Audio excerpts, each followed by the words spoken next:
ಜಾಗತಿಕ super food ಆಗಿ ಬೆಳೆದಿದ್ದು ಹೇಗೆ?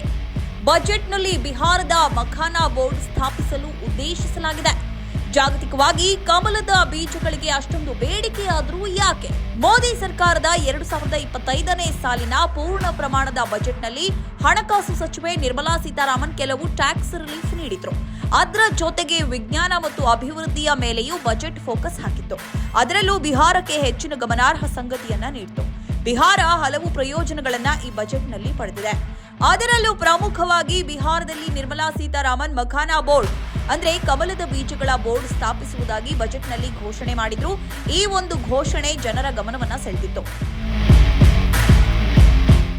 ಅದರಲ್ಲೂ ಕಮಲದ ಬೀಜಗಳು ಅಂದೆಡೆ ಮಖಾನಾ ಈ ಒಂದು ಧಾನ್ಯ ಅಡುಗೆ ವಸ್ತುಗಳ ಬಳಕೆಗೆ ಭಾರತೀಯರ ಮನಗೆದ್ದಿದೆ.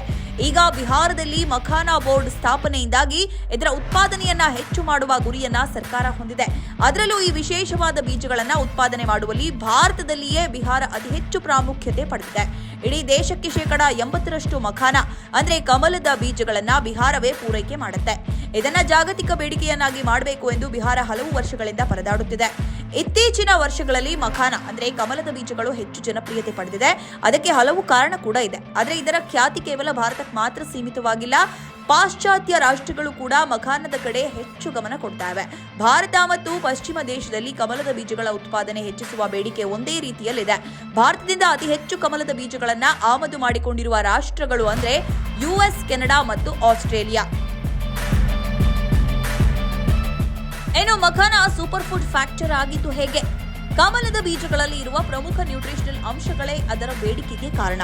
ತೂಕದ ಸಮತೋಲನ ಕಾಪಾಡಿಕೊಳ್ಳಲು ಇದರಲ್ಲಿರುವ ಫೈಬರ್ ಅಂಶ ಹೆಚ್ಚು ಉಪಯೋಗಕ್ಕೆ ಬರುತ್ತೆ. ಅದರಲ್ಲೂ ಹೃದಯ ಸಂಬಂಧಿ ಕಾಯಿಲೆಗಳಿಗೆ ಈ ಕಮಲದ ಬೀಜಗಳು ರಾಮಬಾಣ ಅಂತಲೇ ಹೇಳಲಾಗುತ್ತೆ. ಇದು ಸಕ್ಕರೆ ಕಾಯಿಲೆಗಳನ್ನು ಕೂಡ ನಿಯಂತ್ರಣಕ್ಕೆ ತರುವ ಶಕ್ತಿಯನ್ನು ಹೊಂದಿದೆ. ಹಲವು ಔಷಧೀಯ ಗುಣಗಳು ಇದು ಹೊಂದಿರೋದ್ರಿಂದ ಇದಕ್ಕೆ ಜಾಗತಿಕವಾಗಿ ಬೇಡಿಕೆ ಹೆಚ್ಚಿದೆ. ಹೀಗಾಗಿ ಇದು ಇತ್ತೀಚೆಗೆ ಹೆಚ್ಚು ಜನಪ್ರಿಯತೆಯನ್ನ ಪಡೆದಿದೆ.